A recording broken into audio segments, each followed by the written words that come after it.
지난주에 우리는 베델의 하나님이라는 제목으로 창세기 몇 장이었죠? 아시는데 말씀 안 하시는 거죠? 예.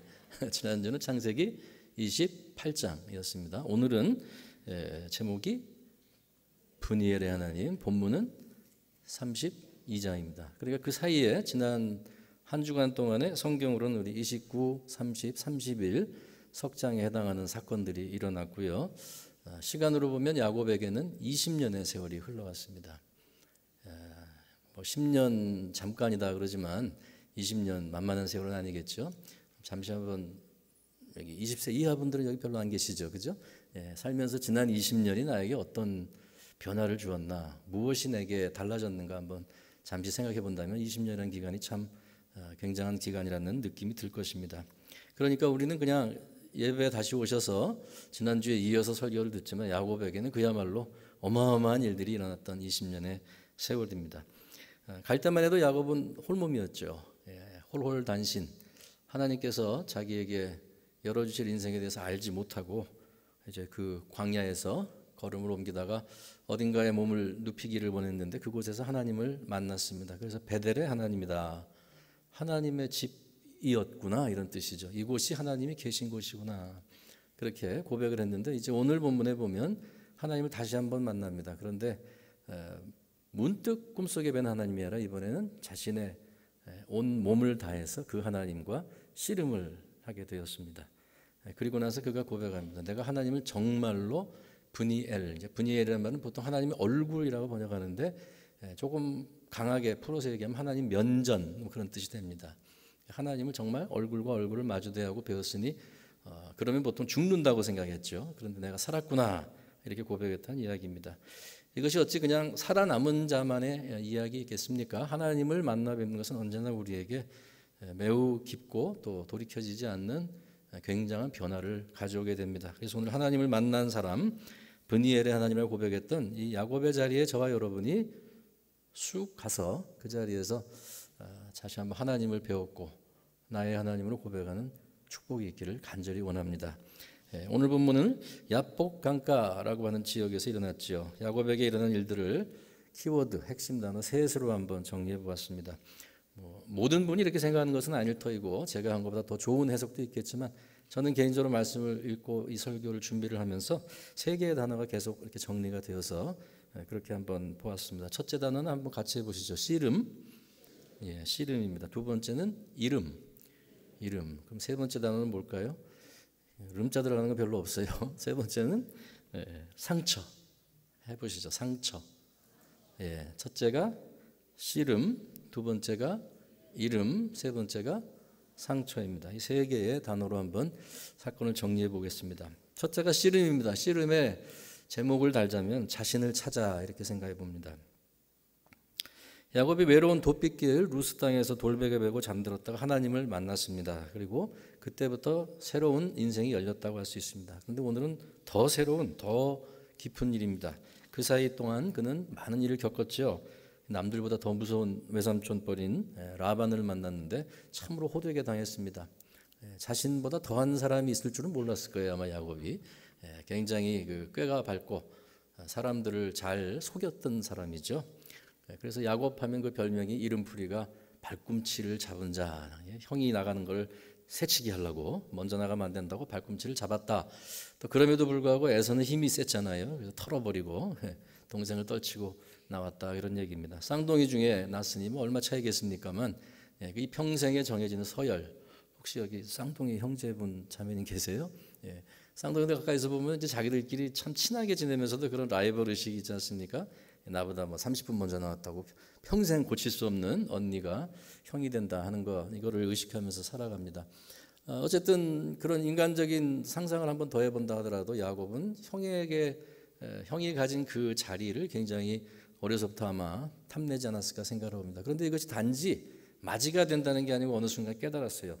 우리 집안에서 장남이 된다는 건 그냥 첫째가 아니구나.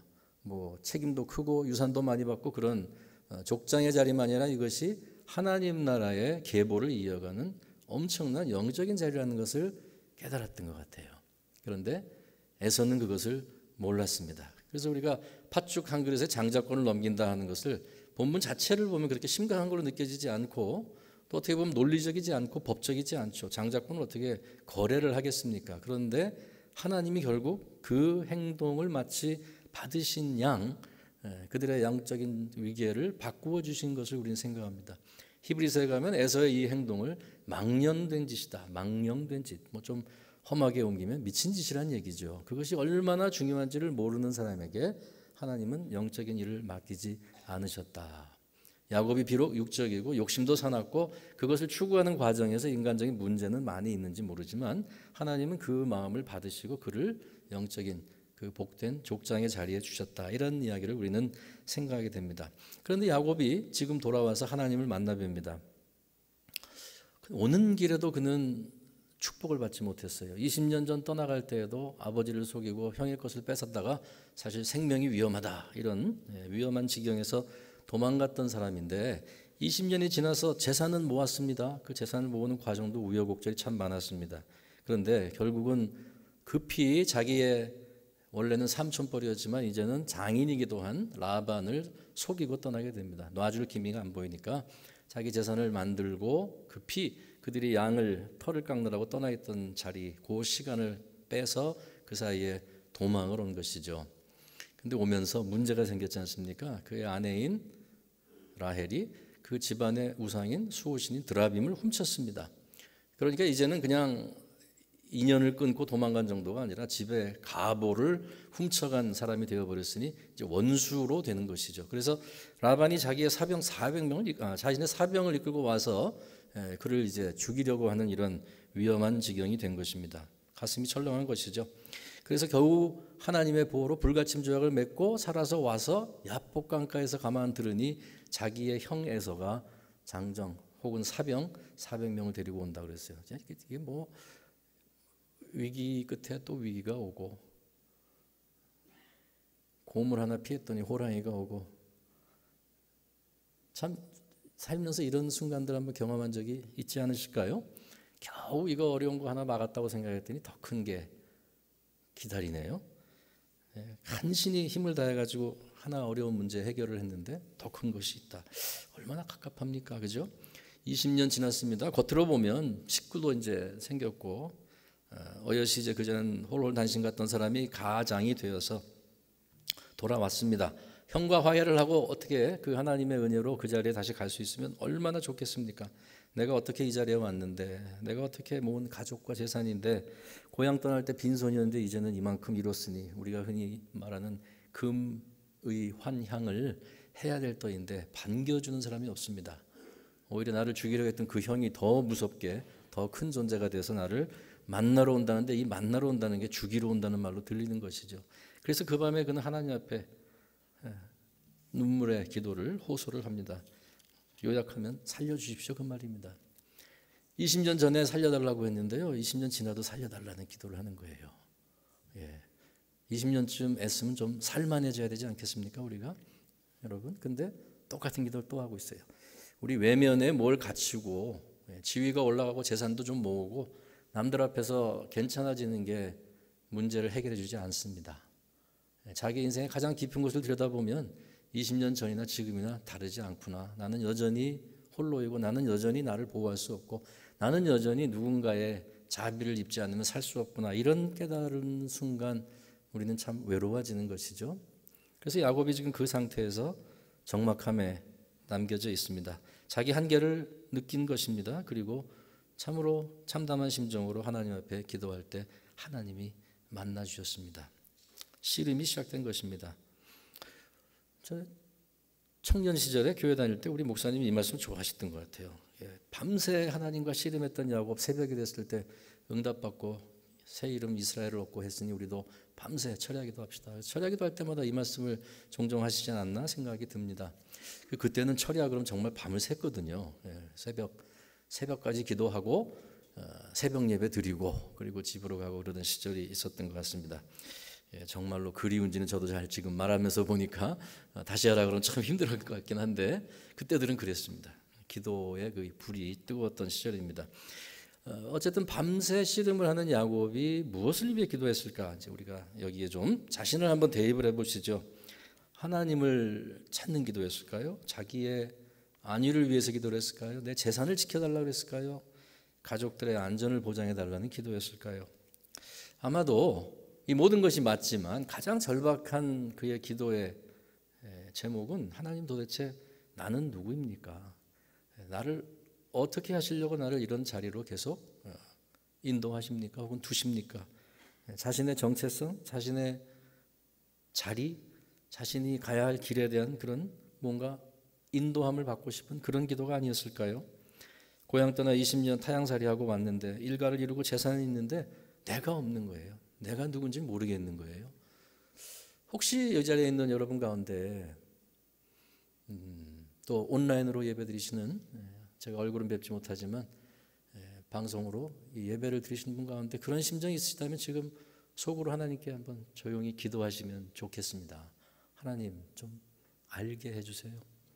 제가 누구인지, 제가 왜 이 땅에 와서 이만큼 있는지, 20대, 30대, 40대, 60대, 70대라 하시더라도 지금까지 살아온 나의 삶의 모든 그 순간들을 하나님이 쥐고 계신데 앞으로 남겨진 시간도 하나님이 이끌어 가실 터인데 하나님 나는 누구입니까? 무엇을 위해 살아야 합니까? 내게 주신 하나님의 뜻은 무엇입니까? 그게 제일 중요한 기도 아닐까요? 우리 어지간히 살 만큼 이제 사는 것 같아도, 어지간히 이제 큰 문제들이 좀 지나간 것 같아도 이게 해결되지 않으면 우리는 여전히 피폐하고 여전히 외롭고 여전히 배고플 수밖에 없습니다. 하나님 좀 알려주십시오. 이 기도가 우리의 기도가 되어야 할 줄로 생각합니다. 제가 지난주 설교를 한 다음에 문자가 나왔습니다. 대수롭지 않게 옛날에 뭐 알던 지인의 그 이름으로 왔어요. 문자를 열어봤더니 그 방송으로 온라인으로 그 예배 드리는 설교를 들었는데 자기 마음에 이제 어떤 와닿은 것이 있었던 모양이에요. 그래서 보는데 밑에 보니까 자기가 지금 그 좀 어려운 형편에 있어가지고 문자에 답을 못하고 또 자유롭지가 않습니다.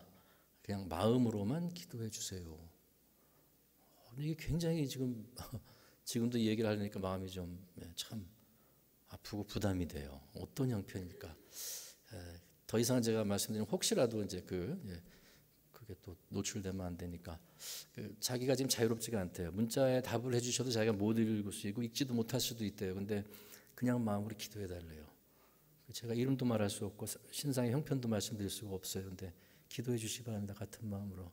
또 몸은 자유롭고 그런 자리가 아니지만 마음에 큰 짐이 있는 분들도 이 자리에 계실 줄 압니다. 이거 해결할 수가 없는데 어떻게 하면 좋죠? 그래도 교회는 오셨잖아요. 이 자리가 하나님께서 그 문제를 풀어주시고 여러분의 간구에 응답하시고 자유를 주시고 해방을 주시는 역사가 있기를 진심으로 축원합니다. 오늘 하나님께서 주신 이 일들에 있어서 우리 주님이 하시는 세 개의 키워드를 말씀드렸어요. 씨름, 두 번째는 이름입니다. 이름에 딸리는 부제는 변화된 인생 이렇게 생각해 보았습니다. 잘 아시는 대로 씨름을 치르고 나서 얻은 이름입니다. 이스라엘입니다. 하나님과 다투어 이겼다.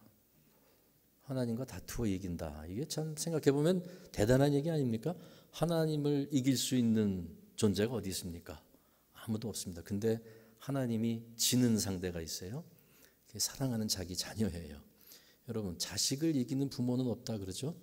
세상에서 아무리 큰 권력과 막 다가갈 수 없는 그런 위험을 가진 사람도 자식한테 못 이겨요. 손주한테는 애당초 시합이 안 돼요. 손주를 보면 그 누구도 무장해제될 수밖에 없죠. 참 세상이 재밌어요. 엄한 아버지, 엄한 어머니들은 많으신데 손주한테 엄한 할머니, 할아버지는 제가 만나본 적이 없는 것 같아요. 같은 본능이죠. 사랑이죠. 피부치에 대한 이 사랑이 무장해제를 시켜요. 하나님이 우리를 자기 자녀로 사랑하시기 때문에 우리가 하나님을 붙들고 씨름을 하면 하나님이 더 강하지만 우리가 이기는 원칙이 여기 있습니다. 그래서 하나님께서는 우리에게 말씀하세요. 야, 야곱을 봐라. 야곱이 나를 붙들고 씨름을 하는데 내가 졌다. 이렇게 말씀하신 거죠. 야, 넌 내가 이길 수가 없는 녀석이로구나. 그리고 복을 주셨어요. 이건 영적으로 여러 가지 의미로 해석을 합니다만 저는 오늘 본문을 너무 지나치게 영적으로 만들지 않고도 그냥 느낄 수 있는 것이 무엇이냐 하면은 하나님께서 찾아와 주시고 야곱에게 씨름을 하시면서 야곱에게 생각하고 매달리고 간구할 수 있는 기회를 주신 것 아닙니까? 그리고 져주셨어요. 베델의 하나님께서는 야곱에게 약속하셨습니다. 너 지금 가진 것도 아무것도 없고 앞날도 막막하고 불안해 죽겠지. 근데 너는 내 약속을 이어갈 자야. 내가 너를 반드시 안전하게 이 땅에 돌아오게 할 것이다 라고 약속해 주셨거든요. 근데 오늘 이 브니엘의 하나님은 씨름을 하셔서 져주시는 하나님이세요. 여러분 한번 따라해 봅시다. 져주시는 하나님. 어때, 좋지 않으세요? 우리를 붙들고 우리와 씨름하시는데 져주시기 위해서 씨름을 하시는 거예요. 이기는 기쁨을 맛보라고 진정한 승자가 될 수 있도록 인간적인 그런 꾀가 아니라 하나님을 붙들고 하나님 앞에 간구함으로 승리할 수 있는 사람으로 변화되라고, 더 이상 남의 뒤꿈치를 잡는 야곱이 아니라 하나님과 겨루어 이기는, 그래서 사람을 이기는 이스라엘이라는 존재가 되라고 하나님이 주신 씨름이라는 것입니다. 이스라엘은 그래서 야곱은 이스라엘이 되었습니다. 이스라엘은 그러한 족장을 모신 나라가 되었습니다. 영원토록 하나님께서 져주시는 나라, 하나님이 사랑하시는 자로 살아가라는 약속을 받았다는 것입니다. 그래서 이 약속 후에 이제 33장으로, 창세기 33장을 한번 읽어보시면 야곱이 그 두려워하던 자기 생명을 빼앗아갈 인간적으로 말해서 자격이 있고 그만한 원한이 있고 그런 의지를 가졌던 그 두려움에 대상했던 에서를 만나는데 에서의 마음이 녹아요. 동생을 보고 마음을 풀어버립니다. 하나님이 주시는 것입니다. 여러분, 저도 인생 살면서 보니까 섭섭해진 관계, 뭔가 불편해진 관계, 서운함이 쌓여있는 관계를 인간적으로 풀어낸다는 건 정말 어렵더라고요. 아무리 의도가 좋아도 상대가 화답해주지 않으면 해결되지 않습니다. 그런 경험을 많이 해보시지 않나요? 가족 간에 어려움이 있으시고 고부 간의 갈등이 있을 수도 있고 친구였는데 뭔가 섭섭한 일로 망가졌을 수도 있고 교회 아니라고 그런 일이 없는 것은 아닙니다. 여러분, 모든 얽혀져 있는 관계, 내가 내 마음대로 임의로 풀 수 없는 이 일들이 하나님이 풀어주셔야 됩니다. 하나님을 붙들고 씨름하여 이기는 자가 되실 때 하나님의 일도 사람 간의 일도 해결되는 줄을 믿습니다. 시간이 이스라엘의 복을 여러분 꼭 누리시기를 주의 이름으로 축원합니다. 세 번째 우리 키워드는 상처였습니다.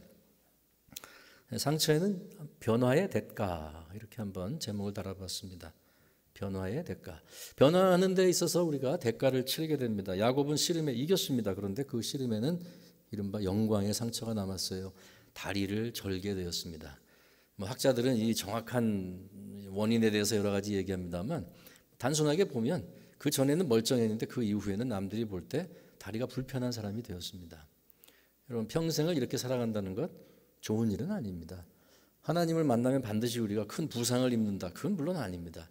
그러나 어딘가에 하나님을 만난 사람에게는 어딘가 하나님께서 주신 사명을 감당하는 사람에게는 어떤 의미로든지 이와 같은 상처 혹은 그 상흔이 남는다는 것은 매우 흔한 일이 아닐 수 없습니다. 야곱은 그 상처를 어떻게 자신의 삶 속에서 다루어 나갔을까요? 궁금하죠. 헨리 나우엔이라는 분이 쓴 그 상처 입은 치유자 책이 많이 유명하죠. 그런데 상처 입은 이야기꾼이라는 책이 있더군요. 제가 이번 주에 이 본문에 관한 걸 좀 찾아보다 보니까 한 달이 두 달이 건너서 이런 책에 도달을 하게 되었습니다. 상처 입은 스토리텔러, 영어로 wounded storyteller 이렇게 되어 있습니다.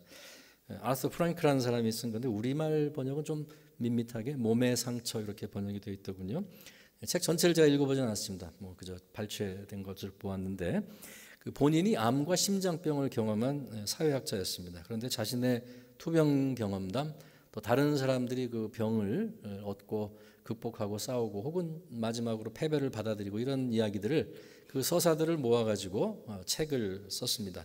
그래서 매우 흥미로운 이야기를 합니다. 이 투병의 이야기는 경험에서 나오는 것이 아니라 경험을 만들어내는 그런 이야기이고 또 개인의 경험을 넘어서 공동체의 자산이 되는 그런 것이다. 이 병을 놓고 투병의 이야기를 통해서 공동체는 굉장히 또 촘촘하고 든든한 것이 되어간다. 이런 그 흥미로운 이야기를 하고 있습니다.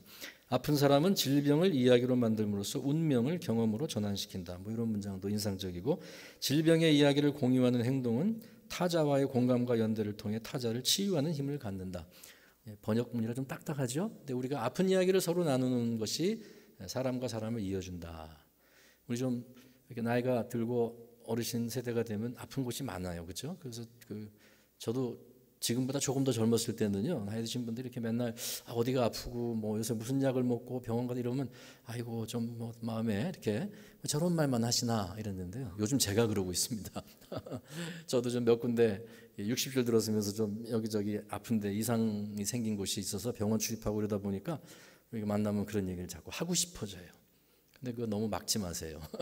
그런 얘기를 공유하면서 우리가 약한 자로구나. 우리가 정말 하늘로부터 오는 힘을 받지 않으면 안 되는구나. 그리고 너와 내가 함께하며 서로를 기대할 수 있는 그런 존재, 위로해주고 도움을 주고 힘을 나누는 그런 고마운 존재로구나.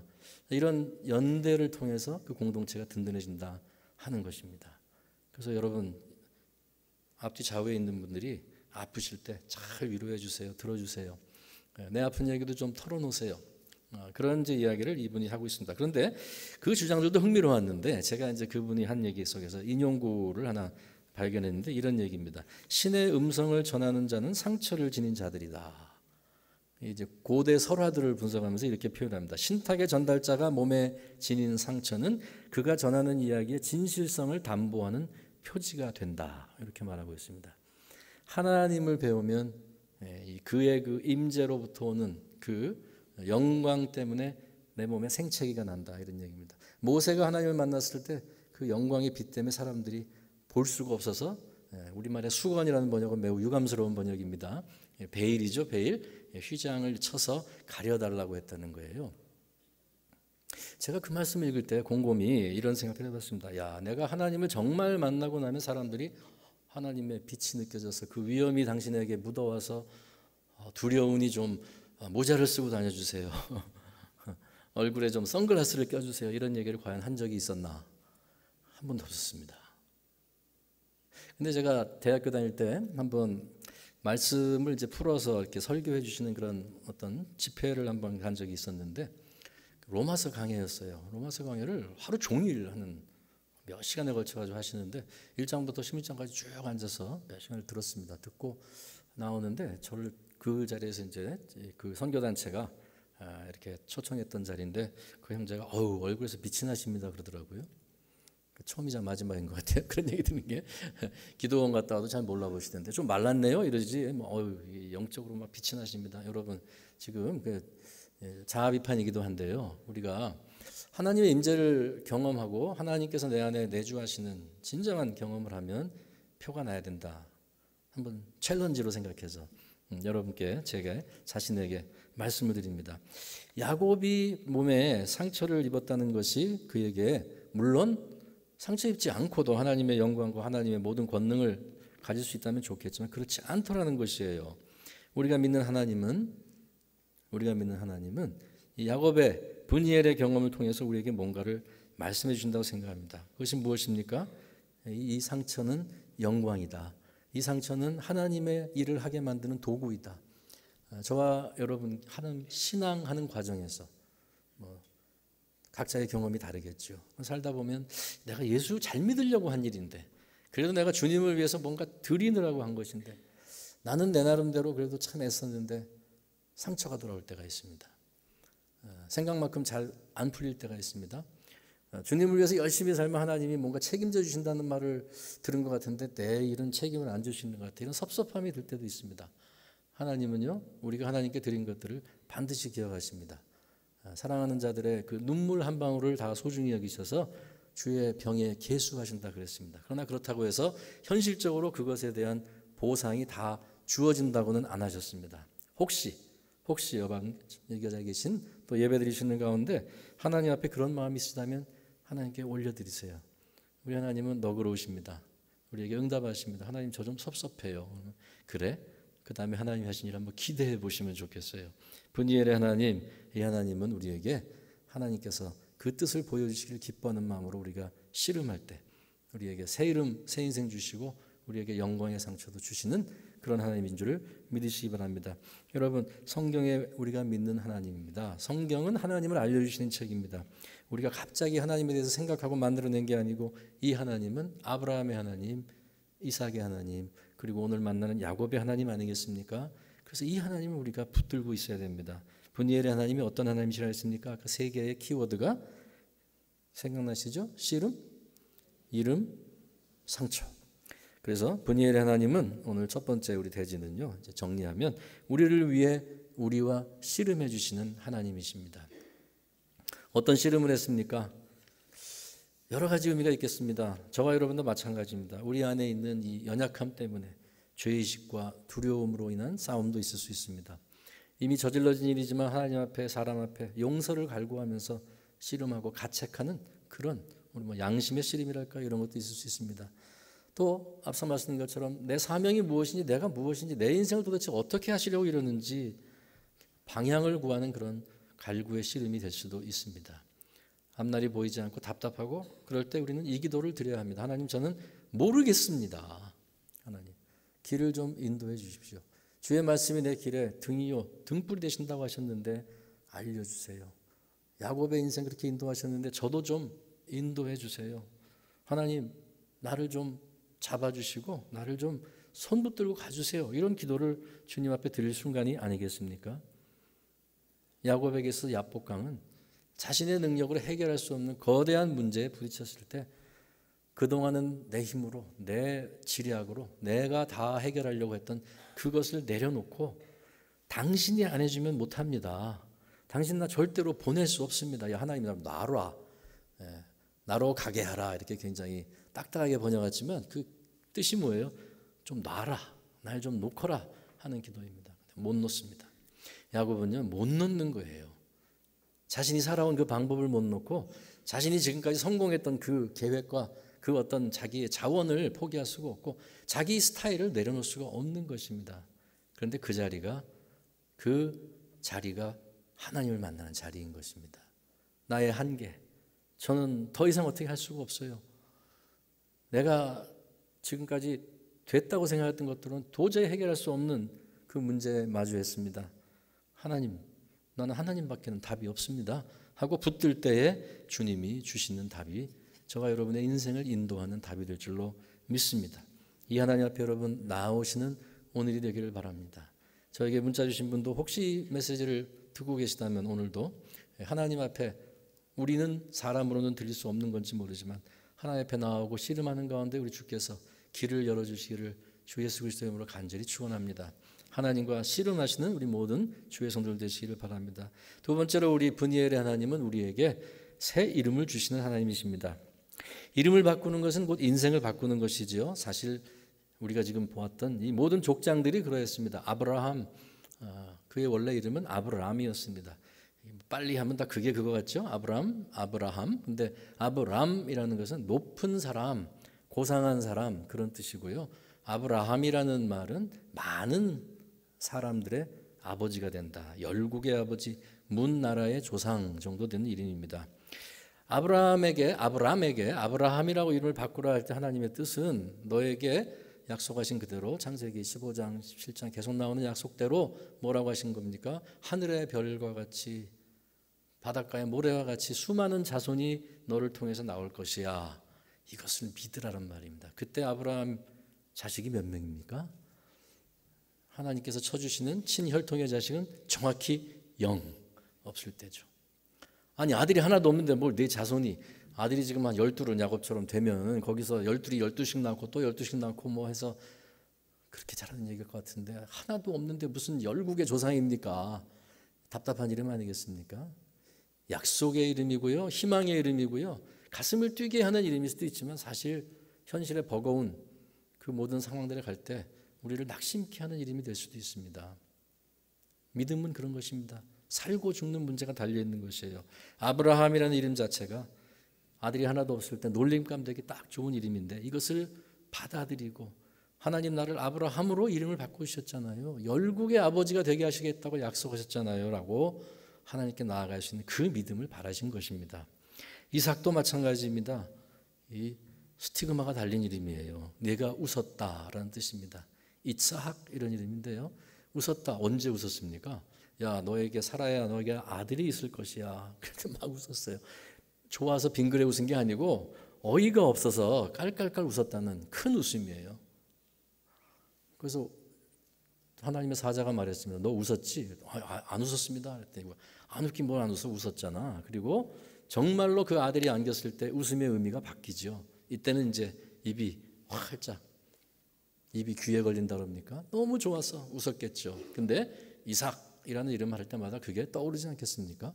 난 못 믿었었는데 아들이 생길 것이다. 그랬더니 너무 어이가 없어서 웃었던 그 웃음을 생각하라는 겁니다. 우리는 그런 사람들이라고요. 쑥스럽게 만드는 이름을 받은 사람들입니다. 야곱이 이스라엘로 바뀌었습니다. 하나님과 겨루어 이긴 자. 근데 이겼는데 다리를 절어요. 여러분, 메달은 땄는데 평생 몸이 망가졌어요.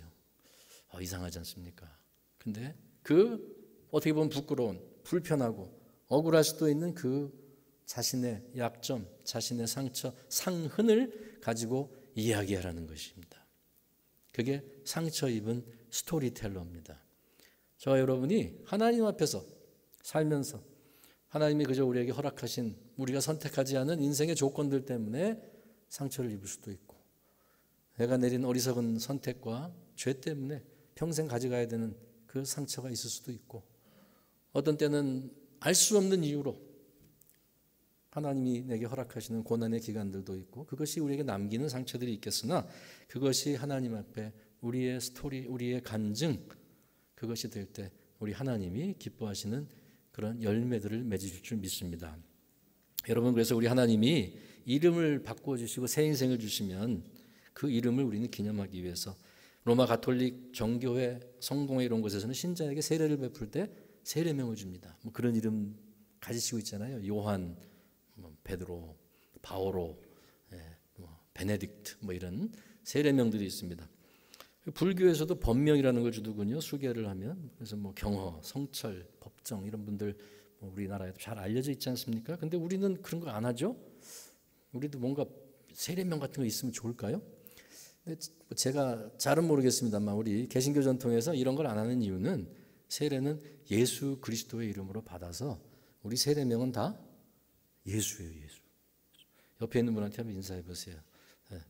김예수님, 박예수님, 저는 유예수님. 우리는 다 예수의 이름으로 일컬어지는 주의 사람들. 그래서 아마 이렇게 하면 아마 주시성을 가지신 분이 제일 최고일 것 같아요. 주예수, 주예수니까.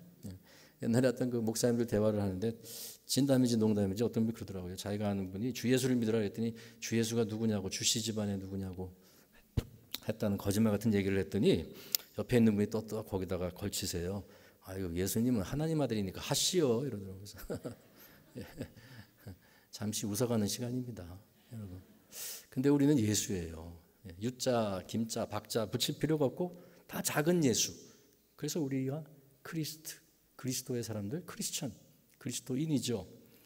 이름이 바뀌었어요, 그리스도인으로. 우리가 원래 살던 이름이 아니라 우리는 다 그리스도의 이름으로 일컬어지는 사람이 되었습니다. 이것은 그냥 정한 규율이 아니고 본질이 그렇습니다.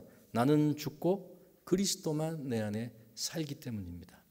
좀 더 나은 내가 되기 위해서 예수 믿는 것이 아니고요. 좀 모자라는 부분을 채워서 아니면 삶이 너무 팍팍하니까 그래도 종교가 하나 있어야지 하는 것도 아니고요. 우리는 죽어야 되는 사람들입니다.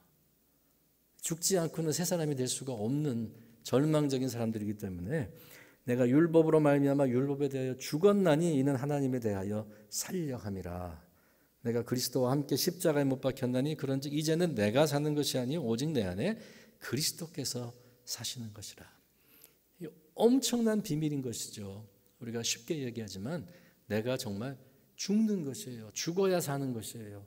지금 저와 여러분이 갖고 있는 그 문제가 지금의 나라는 사람이 몇십 년을 살면서 살아온 이 삶의 최종 결과물인 내가 이룰 수 있는 것이 하나님 안에서 없다는 말입니다. 내가 두 손 두 팔 다 내리고요. 야곱이 그랬듯이 하나님만 붙들고 이거 되면 되는 거고 안 되면 안 되는 겁니다라고 고백할 때까지 하나님의 일이 이루어지지 않습니다. 그게 우리가 그리스도인이라고 하는 의미입니다. 여러분 유능한 분도 많이 계시고 착하고 선한 분도 많이 계시고 하나님 앞에서 진실하고 평생 수고하고 봉사하는 분들이 다 여기 계시죠. 그렇지만 그걸로 안 된다 이 말입니다. 주님이 내 안에 살아계시는 것을 받아들이고 더 그것을 깨닫고 누리고 그 주님 앞에 모든 것을 드릴 때까지는, 내 인생을 드릴 때까지는 하나님의 일이 이루어지지를 않는다는 뜻입니다. 그리스도인이라는 이름 자체가 그렇습니다. 순교와 환난과 스데반이 순교해서 그 환난 핍박을 받고 흩어진 이들이 베니게, 구브로, 안디옥 이런 곳으로 가면서 헬라인, 이방인에게도 전도하기 시작했더라 그랬습니다. 그래서 비로소 안디옥 교회에서 이 이방인 교회에서 비로소 그들이, 예수 믿는 자들이 그리스도인이라 일컬음을 받게 되었더라. 사도행전 11장에 나오는 기록입니다. 근데 그게 그리스도가 우리에게 오셨어요.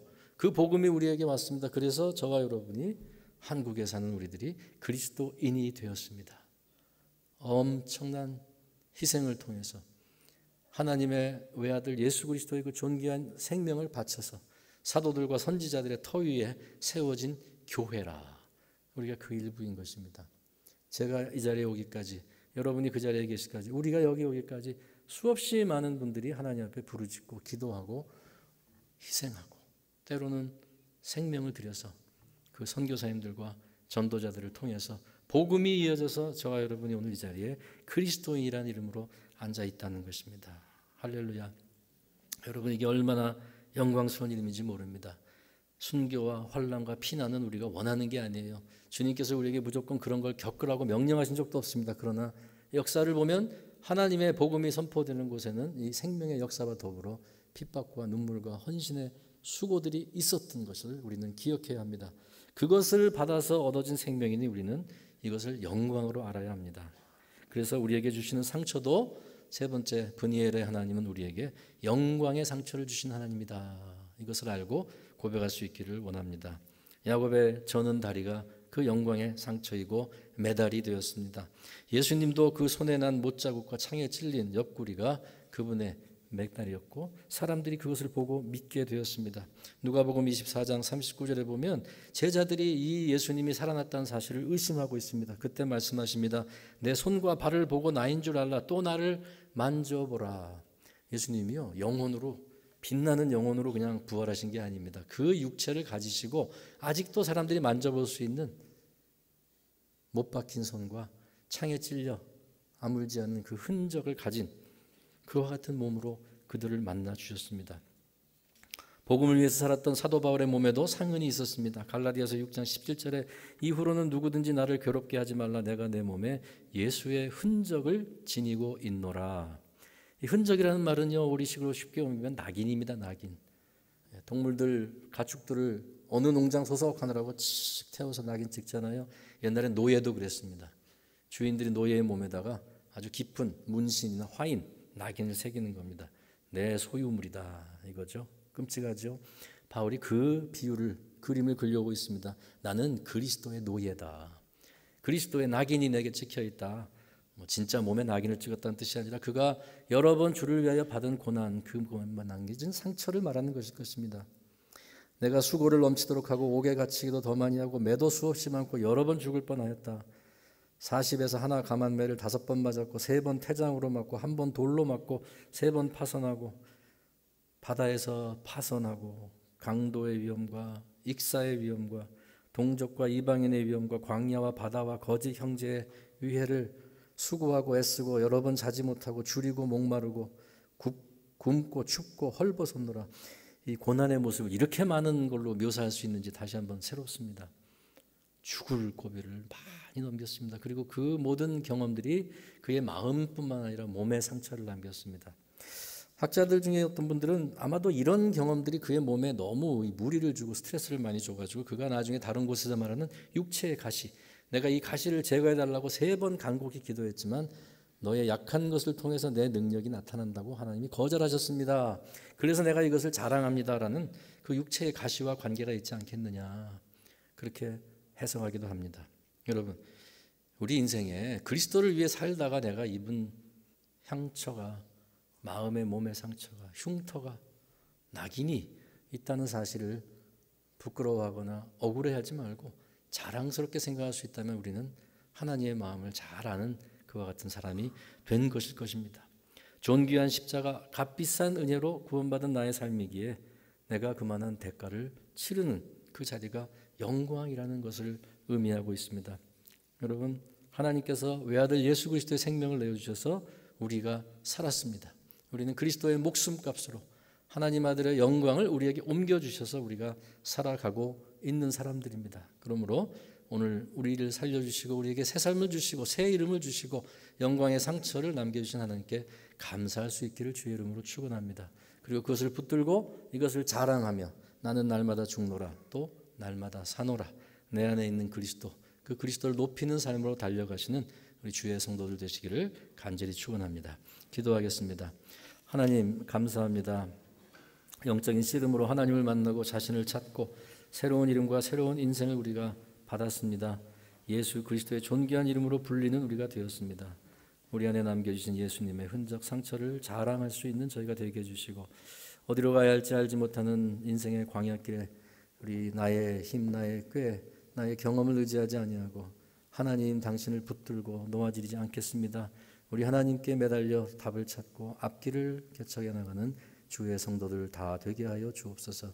우리 가운데 아직 그리스도를 알지 못하거나 그리스도를 떠난 지 오래되어서 하나님에 대한 마음이 식은 자가 있다면 주님께서 긍휼히 여겨주시고 이 땅 살면서 나의 힘으로 인생 사는 것이 얼마나 고단하고 어려운 일인지 속히 깨닫게 해주시고 나의 생명 되신 주 예수 그리스도여 내가 주를 사랑하나이다 고백하는 그 믿음의 자리로 속히 돌아올 수 있도록 주님께서 인도하여 주옵소서.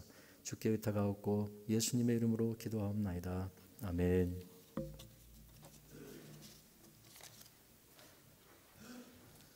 네, 귀한 말씀 감사합니다. 한 주간 우리 마음 가운데 분이엘의 하나님, 씨름, 이름, 상처 기억하시면서 하나님 앞에 몸부림치는 한 주가 되기를 소망합니다. 이 말씀 기억하시면서 다 같이 일어나서 찬송가 370장을 찬송하겠습니다. 찬송하신 후에 유선명 목사님께서 축도해 주시겠습니다.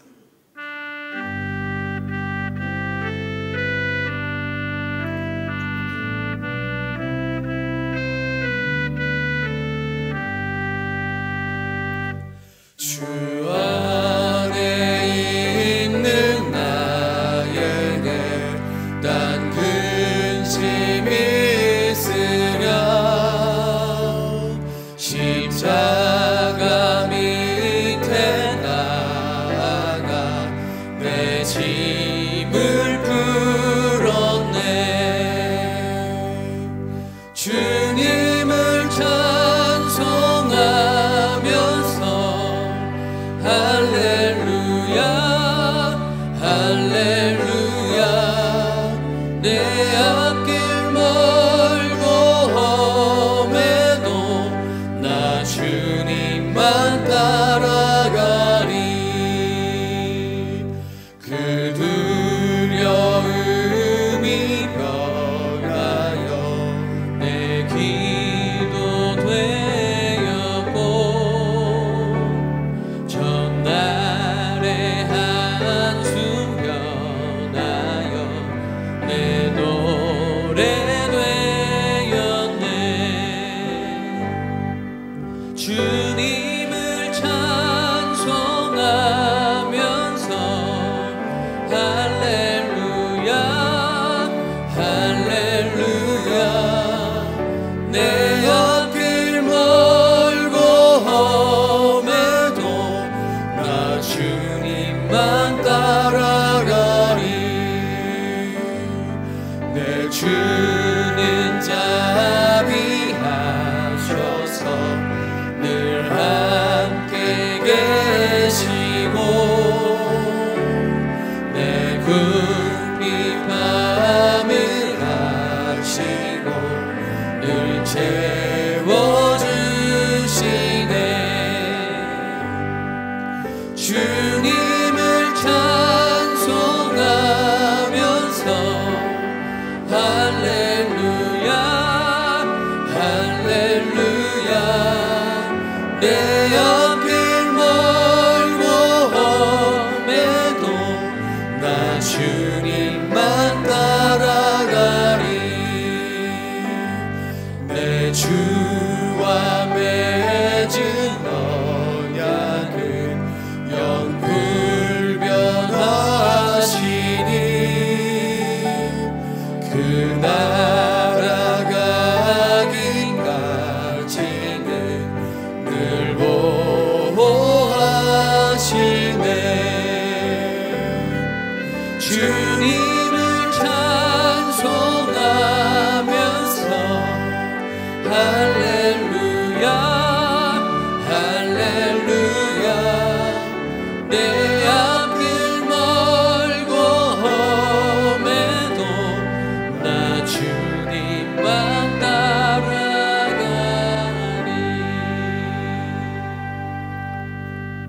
고마우신 아버지 은혜를 감사합니다. 우리에게 생명 주시고 우리와 동행하시고 우리를 인도하심을 감사합니다. 우리의 죄와 허물과 누추함을 다 용서하시고 그리스도의 보혈로 덮어주시고 새롭게 하시고 새 인생과 새 이름 새 사명 주심을 감사합니다. 감사한 마음이 많아서 주님 앞에 감사의 예물로 드리고 우리에게 주신 모든 소득에 감사하여 11조를 구별하여 드렸습니다. 여러 인생에 허락하신 그 분복이 너무 감사해서 자원하는 예물로 드렸습니다. 또 우리 가운데 혹은 바깥에 어려움 당한 사람들 생각하며 긍휼의 마음으로 구제의 연금도 드리고 선교를 위하여 죽어가는 영혼들을 사랑하는 마음으로 우리의 재물을 바쳤습니다. 하나님 아버지, 이 모든 재물들이 우리 자신을 주께 드리는 믿음의 고백으로 받아주시고 주님의 일을 위하여 사용해 주실 때 그 재물이 사용되는 곳마다 우리 하나님의 이름이 높임받으며 생명을 살리는 역사 나타날 수 있도록 주님 역사하여 주옵소서. 드리는 손길마다 하나님 복의 복을 더하셔서 늘 풍족하게 하시고 더 주님께 영광 돌릴 수 있고 많은 사람에게 베풀 수 있는 넉넉함을 우리 주님께서 허락하시며 늘 기쁘고 감사한 마음이 넘쳐 하나님을 영광스럽게 하는 인생으로 살아가도록 우리 주님 축복하여 주옵소서.